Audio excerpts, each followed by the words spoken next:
Hello friends, ఇప్పుడు నేను ఒక విషయం చెప్తాను. ఓకే, మామూలుగా చెప్తున్నాను, ఇది ఫార్మల్గా చెప్తున్నాను. ఓకేనా?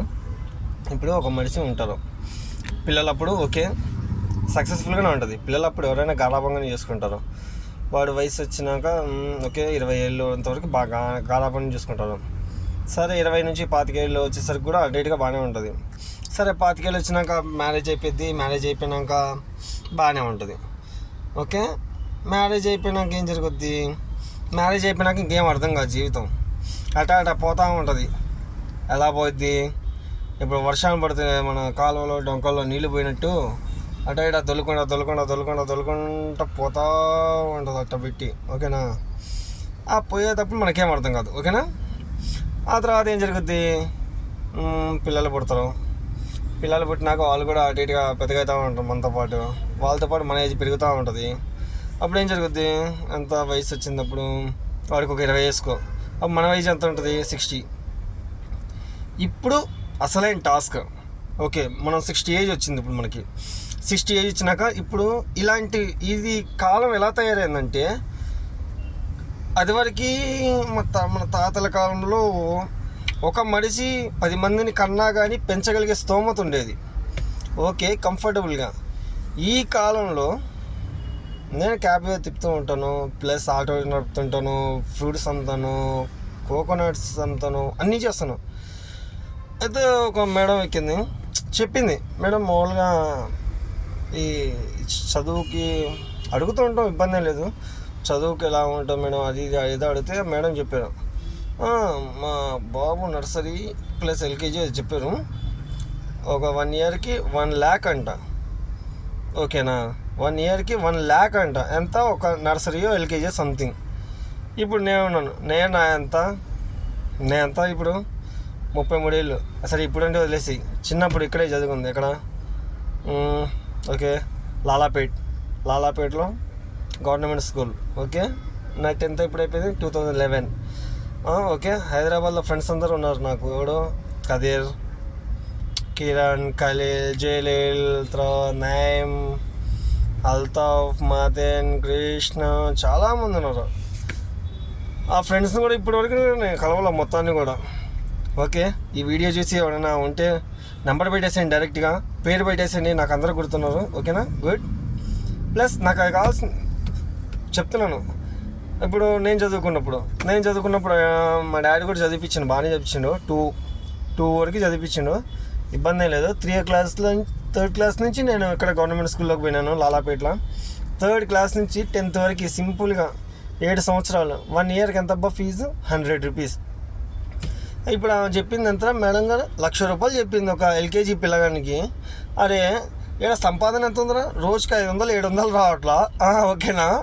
500-700 రావట్లా. మళ్ళీ పైన దుబారా ఖర్చులు, తిండి ఖర్చులు, తర్వాత రూమ్ ఖర్చులు.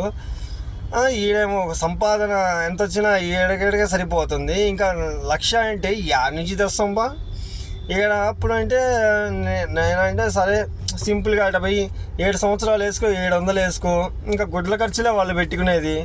ఫీజు అంటే 100 రూపాయలు కాబట్టి సింపుల్గా పోతుంది. ఓకేనా? అట్ట చదువుకున్నాం. ఆ చదువుకునేటప్పుడు ఏమైనా సక్రమంగా చదివామా అంటే, ఒకటి నాకు పెద్ద ధ్యాస లేదు.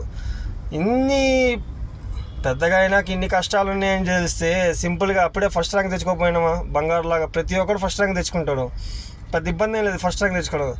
ఈ జీవితం ఇలా ఉంటుందని వాడికి తెలుసబ్బా. అప్పుడు గోడలు దూకి ఆ సినిమాలకు పోయి షికార్లు తిరిగి గప్పాలు నూకి జీవితం అంతా బర్కాస్ అయిపోయింది. ఇప్పుడు చూడు, అదే అప్పుడు కనుక 10th బాగా సక్సెస్ అయ్యండి, 10th బాగా సక్సెస్ అయ్యండి, అదృష్టం బాగుండి సింపుల్గా ఆర్మీకి ఎక్కువ ఉంటే 15 ఏళ్ళకో 18 ఏళ్ళకో ఆర్మీ ఎంత ఎన్నేళ్ళు? 16 ఏళ్ళు అగ్రిమెంట్ అంట. 16 నుంచి 16, 32 ఏళ్ళు, లేకపోతే 18 నుంచి 16, 34 ఏళ్ళు. 34 ఏళ్ళ కల్లా సింపుల్గా రిటైర్మెంట్ కూడా తీసుకోవచ్చు కదా. జీవితం సెట్, లైఫ్ సెట్, ఒక డిగ్నిటీ, ఒక చాలా ఉంటాయి అందులో. అప్పుడేమో ఏమి తెలియదు, బాధ్యత లేదు, ఏమీ లేదు. పిల్లగాళ్ళకి మైండ్ సెట్కి ఎక్కదు అది. మనకేమో అప్పుడు తెలియక పుట్టుకోమని ఏదైతే గాలికి చేసాము.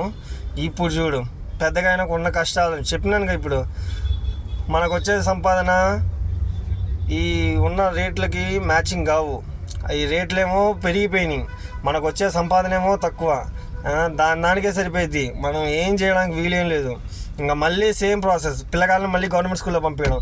వాడు ఏం చేస్తాడు, మనం చేసినట్టు వాడు కూడా చేసిందా రేపు పొద్దున. ఇప్పుడే ఇంకా కొంచెం ఘోరంగా ఉంది, ఇంకా రేపు జనరేషన్లో ఇంకెంత ఘోరంగా ఉంటుందో మనకి తెలియదు. ఓకేనా?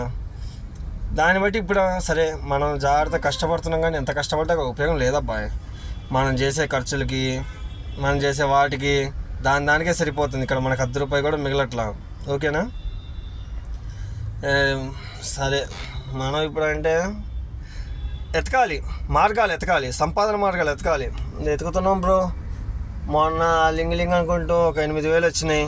8,000 వస్తే ఊర్లోకి పోయినానా, 2,000 ఖర్చు పెట్టుకున్నానా సింపుల్గా. మిగతా వాటికి దొండకాయలు, కూరగాయలు, మనం కూరగాయలు అమ్మడంలో అసలు ఎక్స్పర్ట్.